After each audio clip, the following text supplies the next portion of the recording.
Hey everyone, Josh here with Midlife Chaos, and today I wanted to review one of these little Android head units. I just put it in my Hyundai Accent 2013 model. I believe this can go all the way up to the 2017 model. As you can see, I got almost 90,000 miles on this.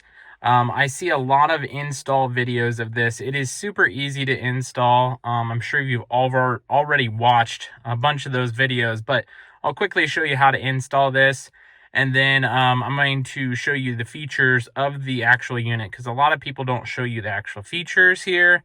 And then I'll give you my honest review on it, because I never see an actual review. I just see people install it, then move on. And then I just wanted to share with you guys really quick. So what I'm going to do is I'm going to place the camera over here, and then I'm going to show you pulling this out. It's really easy. The original head unit is just a black trim here, and it kind of comes in a V formation here. You got to pull that trim off first using the little plastic tool, which I'm sure you've already watched videos on this. And then that trim pulls off, and then there's 4 screws about right here at the old head unit. Pull those 4 screws out, and the whole front head unit pulls out. And then all you have to do is remove the air conditioning unit and the like hazard lights from that old unit. So I'll show you what that looks like here. So I'm going to pull this out, and it's as easy just pulling it right out here like this. And then on the back here, you will need to reinstall the air conditioning unit onto this. There's just like little tiny clips right up front and on back, and there's about 6 screws all the way around. Same thing with the hazard lights down here. There's about 6 screws down in here. It's a really easy process. I have faith that you can do it here. The hardest thing is just plugging in the wires. They're literally, you can't mess them up. They all match right into the head unit itself. With corresponding like lengths and distances. And then your wire harness goes here. You would then plug in your old wire harness. You don't have to do anything. All of this is pre-assembled, so you don't have to do any wiring except for this back cable here. So this little pink wire that comes off the main harness, it says back on it. You just wire that to this red wire on the yellow and black backup light. And then you run this backup light all the way through here to the back of your car. All of this is, you have the option of like a front camera, output audio. I'm not going to use any of this. The only thing I used from this is the microphone, which I think I have wired back down in here. And that's just plug and play. This little thing right here is GPS. That runs and it just sits in your glove compartment. And then this is your antenna. I'm going to get to this here later in the video and explain what I don't like about this head unit with the antenna here. Other than that, that is exactly how you wire it. Super easy process. So I'm going to go ahead and put this back in, and I'm going to show you the actual software here.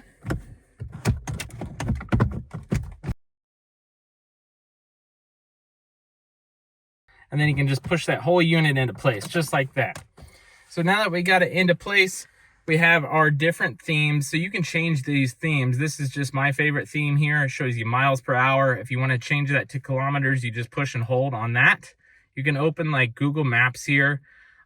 You have your radio station up here, and then you have like your built-in music. There's little like USB ports that can be put into the glove compartment. You can drop in your own music or your own phone for CarPlay. This does have wireless CarPlay. I disconnected mine for this video because I can't film with my camera while CarPlay is enabled. But you do have CarPlay that works probably 90% of the time. So if it doesn't connect automatically, you just go into Bluetooth and then click like, I think it's BT Car. That'll automatically connect then. You have the radio here, which is what I was talking about with that radio signal in the background.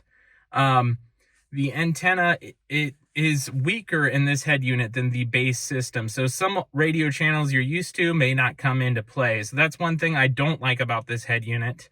Once you have the backup cam enabled, you just put it into reverse. You can then see your backup camera here. The camera that comes with it is just garbage in my opinion. I went up to Walmart and got a whole replacement unit that came with these guidelines, and it works way better. It looks way more clear. So just get yourself an aftermarket one. I'll put like a $10 link for a really good one down below.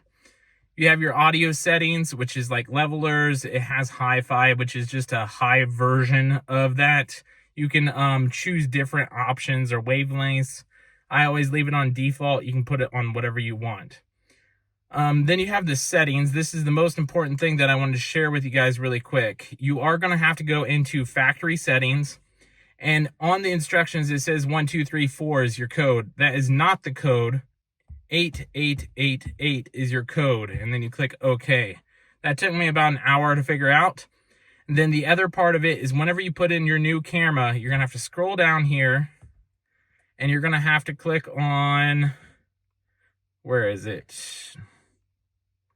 Back car source settings right here. Click on back car source settings, click on that, and then choose this top option, CVBS, with your aftermarket one. With the one that comes with it, it is the 720-25, but that one is just straight garbage. Don't use that camera.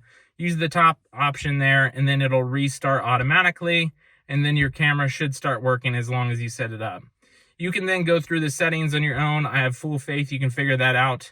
Here's the themes I was talking about. You have hundreds of different themes that you can choose if you don't like the one that I have, but this is my favorite one because you can choose and edit any of these that you have.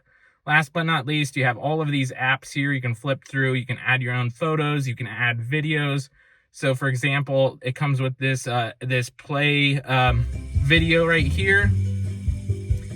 This is just like a demo video that they have, but you can upload your own videos and play your own videos. I don't know if you can do that while the car's moving because I don't plan on doing it. I've never tried it. That's up to you. And then here is the other apps. You can connect this to the internet. You can actually have full internet on here. You can program your steering wheel with your own buttons, which I did do, which is kind of nice. So if you have steering wheel buttons, you can do that. And then you can download your own maps. I have not had that work yet, but I just use CarPlay from the front here, and I just push this CarPlay button. Other than that, I highly recommend it. The camera is straight garbage. Don't use their camera. Use an aftermarket camera. And I hope you guys enjoyed the video. I definitely recommend getting one of these.